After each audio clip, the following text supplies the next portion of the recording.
आणि आता ब्रेकनंतर मुलुक महाराष्ट्रामध्ये आपण बघणार आहोत वसई पूर्वेकडील सातिवली इथल्या एका कंपनीत काम करणाऱ्या 16 वर्षीय मुलीवर कंपनी मालकाने सलग 2 दिवस बलात्कार केल्याची धक्कादायक घटना समोर आली आहे। 31 डिसेंबर आणि 1 जानेवारी रोजी कंपनीच्या कार्यालयात आणि गच्चीवर ही घटना घडली। या प्रकरणी वालीव पोलीस ठाण्यामध्ये गुन्हा दाखल करण्यात आला असून पोलीस फरार आरोपीला पकडण्यात वालीव पोलिसांना यश आलेलं आहे। कंपनी मालकाकडून अल्पवयीन मुलीवर बलात्कार करण्यात आल्याचं आपण बघतोय। वालीव पोलीस ठाण्यात त्याबद्दलचा गुन्हा दाखल करण्यात आलाय आणि फरार आरोपीला पकडण्यात आलाय। अर्थात अल्पवयीन मुलगी आहे ही आणि पॉक्सो अंतर्गत गुन्हा जो आहे तो देखील त्याच्यावरती दाखल केला जाऊ शकतो। पण धक्कादायक हा सगळा प्रकार 31 डिसेंबर आणि 1 जानेवारी या 2 दिवस या मुलीवरती बलात्कार जो आहे तो करण्यात आला। आता बघूयात गडचिरोली जिल्ह्यातील नक्षलग्रस्त एटापल्ली तालुक्यातील 20 गावांमध्ये बुधवारी स्वातंत्र्यानंतर पहिल्यांदाच एसटी बस धावली। माओवाद्यांच्या हालचाली आणि दहशतीच्या सावटाखाली असलेली ही गावं 77 वर्षांनी खऱ्या अर्थानं स्वतंत्र झाली आहेत।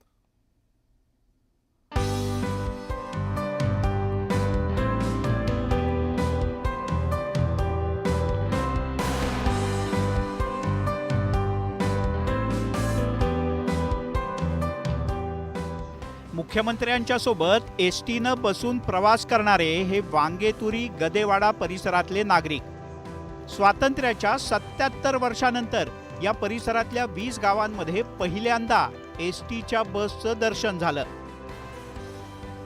तालुक्याच्या कामासाठी पायपीट करत जाणाऱ्या नागरिकांकरता आता गर्देवाडा ते अहेरी ही बस सेवा सुरू झाली आहे।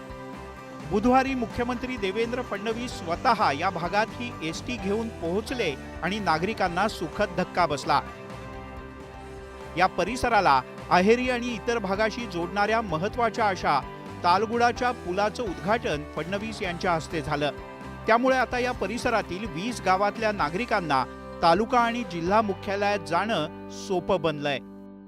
मला असं वाटतं लोकांचा आनंद मला पाहायला मिळाला की स्वातंत्र्याच्या 77 वर्षानंतर आज त्यांना या ठिकाणी बसमध्ये बसता आलं, बस त्या ठिकाणी चालली याचा त्यांना आनंद वाटतो। एटापल्ली तालुका माओवाद्यांच्या सर्वाधिक कारवायांचा तालुका, त्यामुळेच गर्देवाडा वांगेतुरी परिसरातील 20 गावं स्वातंत्र्याच्या अनेक वर्षानंतरही विकासापासून वंचित होती। पण 20 वर्षात गडचिरोली पोलिसांनी वांगेतुरी आणि गर्देवाडा या 2 पोलीस स्थानकांची निर्मिती केली आणि माओवाद्यांचा इथला वावर कमी झाला। यानंतर 500 पोलिसांच्या सुरक्षा व्यवस्थेत मागच्या 3 महिन्यात या परिसरात 30 किलोमीटर रस्त्याची सुद्धा निर्मिती करण्यात आली। याशिवाय एका मोठ्या नाल्यावर गेल्या 5 महिन्यात ताडगुळाचा पूल उभारला गेला। सरकारच्या या प्रयत्नामुळे माओवाद्यांच्या नांग्या ठेचल्या गेलेत।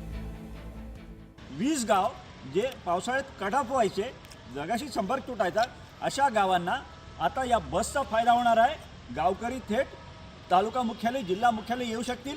बाळंतीण झालेली गर्भवती महिला असेल, तिला उपचारासाठी तालुका मुख्यालय जायचं असेल तर ती त्या एस टीमधूनही जाऊ शकेल। त्यामुळे आजच्या दिवशी एक ऐतिहासिक घटना त्या ठिकाणी घडली, आपण म्हणू शकतो की त्या भागातल्या नागरिकांना एस टीचं दर्शन झालं। मुख्यमंत्री देवेंद्र फडणवीस गडचिरोलीचे पालकमंत्री असताना हा रस्ता आणि पुलाच्या निर्मितीला मंजुरी मिळाली होती। आता त्यांच्याच उपस्थितीत पूल आणि याच रस्त्यानं बस सेवेची सुरुवात झाली आहे। आता मागच्या 77 वर्षांपासून खोळंबलेल्या या परिसराच्या विकासाला एसटी प्रमाणेच वेग मिळेल ही अपेक्षा। महेश तिवारी, न्यूज 18 लोकमत, गडचिरोली। आता वेळ झाली का ब्रेकची? ब्रेक घेऊयात, पहा फक्त न्यूज 18 लोकमत।